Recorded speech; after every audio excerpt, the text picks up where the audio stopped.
Over the past week, we have been diving a lot into Call of Duty Black Ops 6, and that's because we've got a lot of information on Black Ops 6, whether that be the teasers on the truthlies.com, diving into those, discovering secrets, or whether it be the first live action trailer that we got this week as well. There's been a lot of information put out in regards to this game.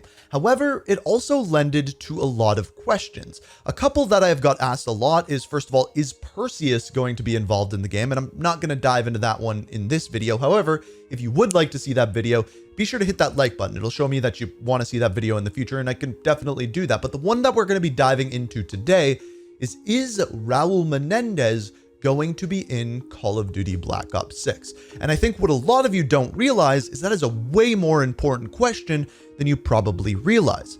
Here's why. Now, based off of the trailers and teasers that we've been given, we actually know when Call of Duty Black Ops 6 is going to take place, and that is in the year 1991. And based off of the live action trailer, we know a few things that are going on here. First of all, Bill Clinton is trying to be elected as president. We also know that Margaret Thatcher has been disbanded as the Prime Minister of the UK, as well as the beginning of the downfall of George H.W. Bush. We are also seeing another side of things with Saddam Hussein. But that's not why it's important. That's just the backdrop for this game. Why this game is so important is actually if we have a look at Black Ops 2. Now, the reason why I say this is looking at Black Ops 2, there are two halves to the game.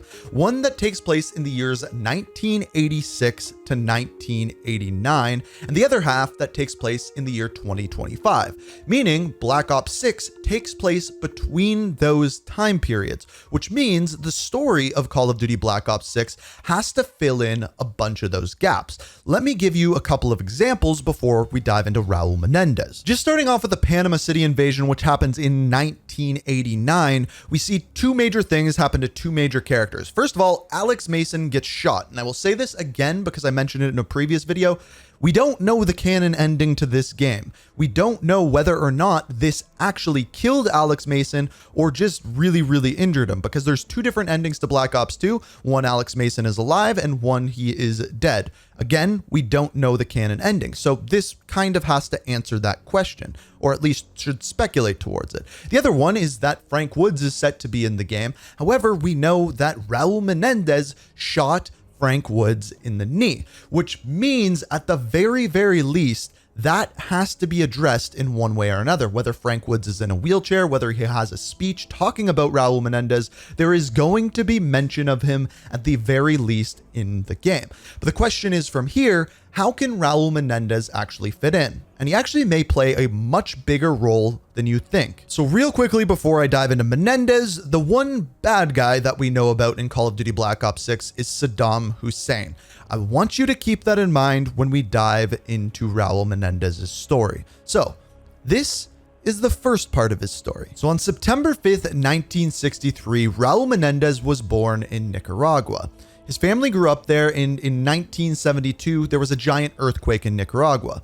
Now, at this time, Raul's family essentially lost everything, but things got even worse when an American owner of the land that they were living on burnt down their house for essentially an insurance fraud.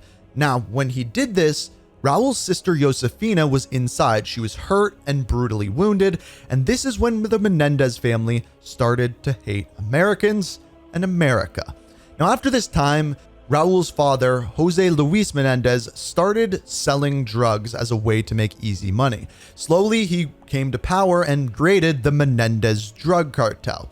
Now, the CIA got wind of this and wanted to shut it down, and in the year 1982, we actually see this in the game Call of Duty Black Ops Declassified, the CIA goes in and takes out Jose Luis Menendez, Raul's father. However, Raul escapes, and in fact, the CIA allows him to escape on a vehicle, telling them to leave the children alone. Now, fast forward to the year 1986, in other words, 4 years later, Raul Menendez is in Angola. Why is he in Angola? Because at this point, he starts to take over the Menendez cartel, but at this time, instead of running drugs, he is running weapons. He is selling them to two places, Afghanistan, which of course, based off of this, we can assume that he was also selling weapons to, of course, Saddam Hussein. But on top of that, he was also selling them to the Soviet-backed communist government, in other words, the MPLA. But at this time, Frank Woods was captured by Raul Menendez, and Alex Mason and Jason Hudson have to go in to rescue him. They do, and have a very brief encounter with Menendez. So aside from Angola, he was also in Afghanistan selling weapons, as we mentioned before, and the CIA actually authorized strikes on the area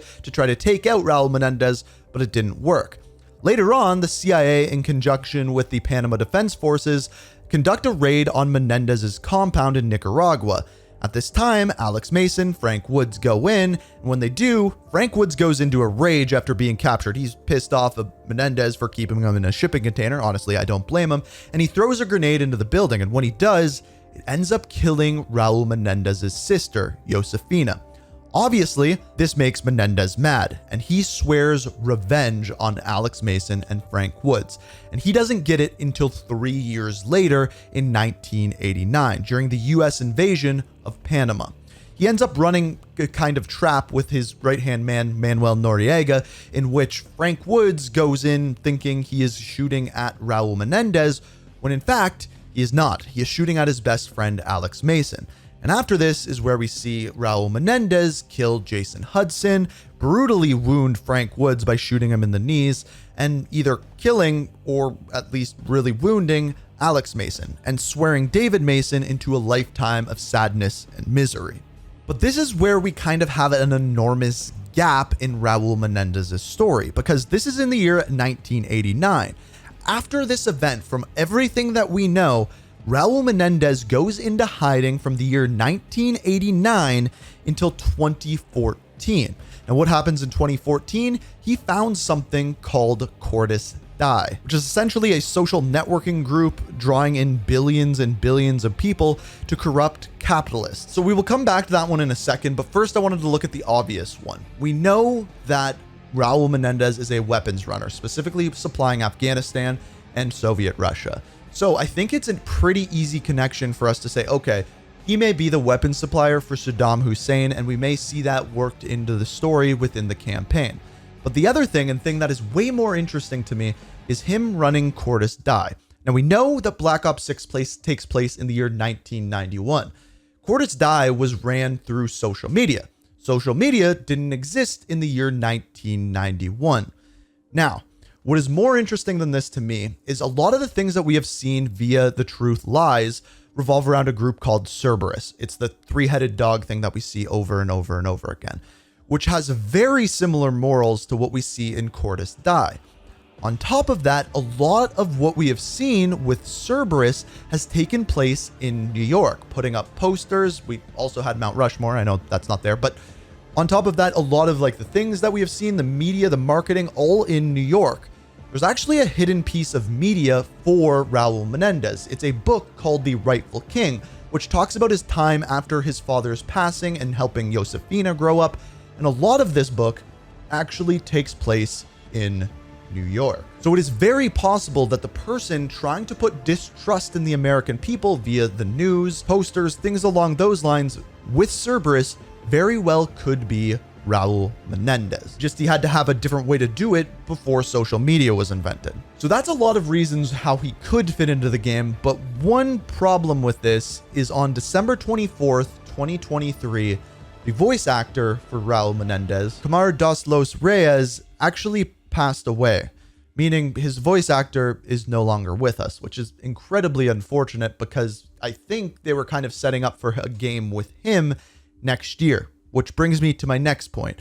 Based off of leaks, next year we are supposed to get a sequel to Black Ops 2, which Raul Menendez obviously would have fit into pretty well. Whether he is dead or not or in jail, his character would be hugely influential within that.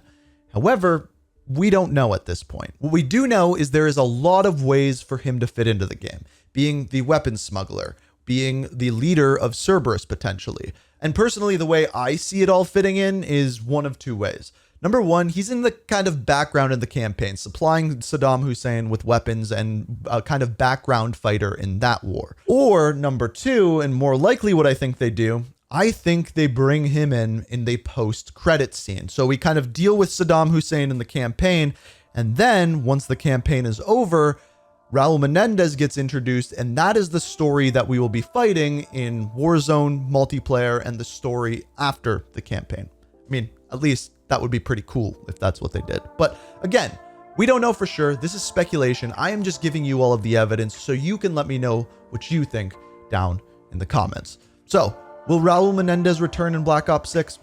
I don't know, but there's a lot of room for him to fit in this story. So let me know what you think down in the comments. If you enjoyed the video, be sure to hit that like button, subscribe, turn notifications on, all of that jazz. And as always, thank you so much for watching. And until next time, peace. We are reaching for the stars, but we're